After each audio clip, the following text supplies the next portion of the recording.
አንድ ሰው የዋህ የሚባለው ምን ሲሆን ነው? በነገራችን የዋህ የሚባለው ሞኝ የማያውቅ ሲሆን እኮ አይደለም። ክርስቲያኖች ክርስቶስ የዋህ ነኝ ሲል ሞኝ ነኝ ማለቱ ነው?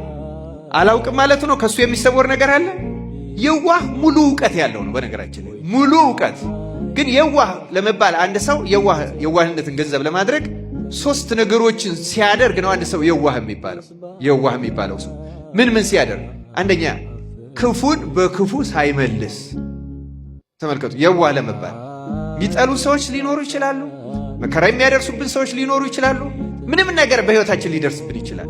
ማንኛውም ክፉ ነገር የሚደርስበት ሰው ማንኛውም ነገር ክፉ ነገር ሲደርስበት ለደረሰበት ነገር በክፉ አለመመለስ የመጀመሪያው የዋህነት ሀሁ ክፉን በክፉ አለመመለስ።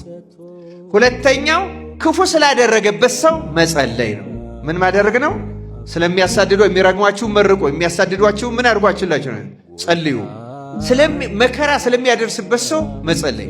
ሶስተኛው ከልቡ ምናልባት ይሄ መከራ ከገሌ ዘንድ የደረሰብኝ እኔ ሌላ ቦታ በሰራሁት ኃጢአት ልክ ዳዊት እንዳለው ማለት ነው። ዳዊት ልጁ አቤሴሎም ተነስቶ ጦር ከቶ ሊያሳደደው ሲመጣ ጫማውን አውልቆ ቀበቶውን ፈቶ ራሱን ጸጉር ተከናንቦ እያለቀሰ ወደ ቄድሮን ሸለቆ ሲወርድ የሚሰድቡ ሰዎች ነበሩ።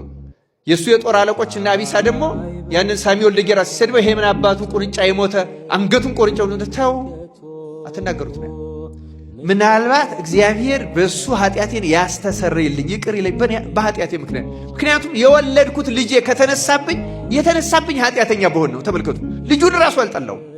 ሰው ጠላት ሲነሳበት እንደ ዳዊት ያለ ተዋጊ ጀግና ንጉሥ ጎልያድን ገና እረኛ ሆኖ አንገቱን ቆርጦ የጣለ በጠጠር ግንባሩ መጥቶ የጣለ ከዚያ በኋላ ፍልስጤማውያንን ሲመታ የኖረ በፍጹም ተሸንፎ የማያውቅ የሳኦል ንጉሥ በነበረበት ዘመን ሳኦል ሺህ ገደለ፣ ዳዊት እልፍ ገደለ ተብሎ የተዘመረለት ጀግና የጦር አለቆች ያሉት ግን ልጁ ሲነሳበት ትሁት ነው የሆነው፣ የዋህ ነው የሆነው። ቢዋጋ ልጁን ሊያሸንፈው ይችላል። ጸቡ ግን የእግዚአብሔር ነው። ልጄ የተነሳብኝ ማን ቢጠላኝ ነው ብሎ አሰበ።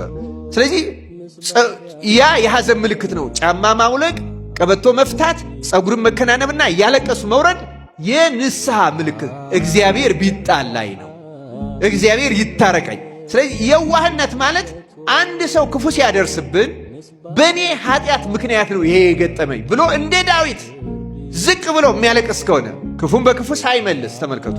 ስለዚያ ሰው ስለሚያደርግበት እየጸለየ እሱንም እኔንም ይቅርበል፣ በመካከላችን ያለውን ጠብ አስወግድ፣ የሰላም መልአክ ላክልን እያለ እየጸለየ ከዛ በኃጢአቴ ምክንያት ነው ይሄ የሚገጥመኝ የሚል ሰው ይሄ ሶስቱን ያሟላ ሰው የዋህ ይባላል።